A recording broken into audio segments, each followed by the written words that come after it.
Well, good morning, my friends, and welcome to today's Lenten Devotional. And today we have reached the end of our journey together to the cross and walking in the path of reflecting on Jesus's full love and devotion to His creation. And today, as we wrap up this Lenten Devotional, I hope it has been meaningful for you and that it has been an opportunity for you to draw closer to the cross and experience the power of the Holy Spirit throughout this journey. Today we will stop at the tomb where Jesus is buried in the tomb. And then I will invite you to take up the same position that Mary Magdalene and the other Mary took that you'll hear about in this reading. So let me share that reading with you. Matthew 27, verses 57 through 66.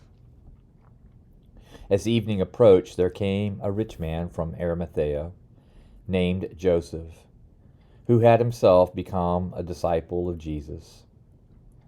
Going to Pilate, he asked for Jesus' body, and Pilate ordered that it be given to him. Joseph took the body, wrapped it in a clean linen cloth, and placed it in his own new tomb that he had cut out of the rock. He rolled a big stone in front of the entrance to the tomb and went away. Mary Magdalene and the other Mary were sitting there opposite the tomb. The next day, the one after Preparation Day, the chief priests and the Pharisees went to Pilate. "Sir," they said, "we remember that while he was still alive, that deceiver said, 'After 3 days I will rise again.' So give the order for the tomb to be sealed, to be made secure until the 3rd day. Otherwise his disciples may come and steal the body and tell the people that he has been raised from the dead. This last deception will be worse than the first." "Take a guard," Pilate answered. "Go, make the tomb as secure as you know how."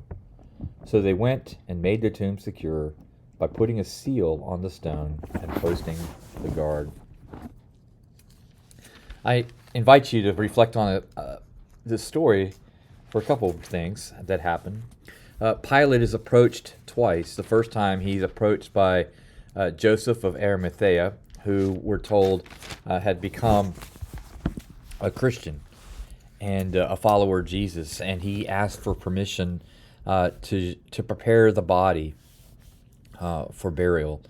And you'll recall that really that act of preparation occurred by Mary when she took the fragrant, the perfume, and poured it on his feet. But Joseph wanted to do something similar, and notice that Pilate gave him permission.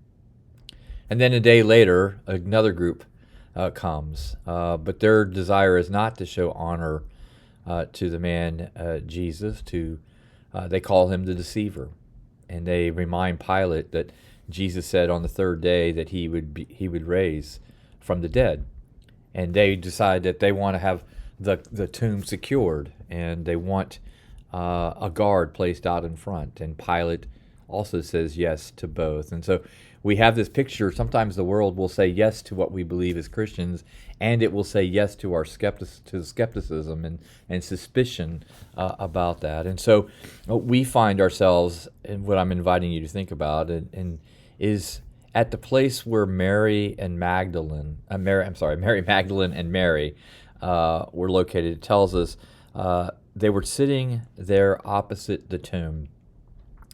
And as you are anticipating and waiting Easter, I invite you to imagine that you were sitting there and you're looking at the tombstone.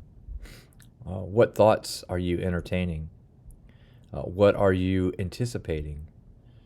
What emotions are going through you? How will you explain to others the significance of Christ's death and his resurrection? How will you explain to others that we worship a God who continues to understand our suffering and chooses to also be triumphant in the midst of our suffering?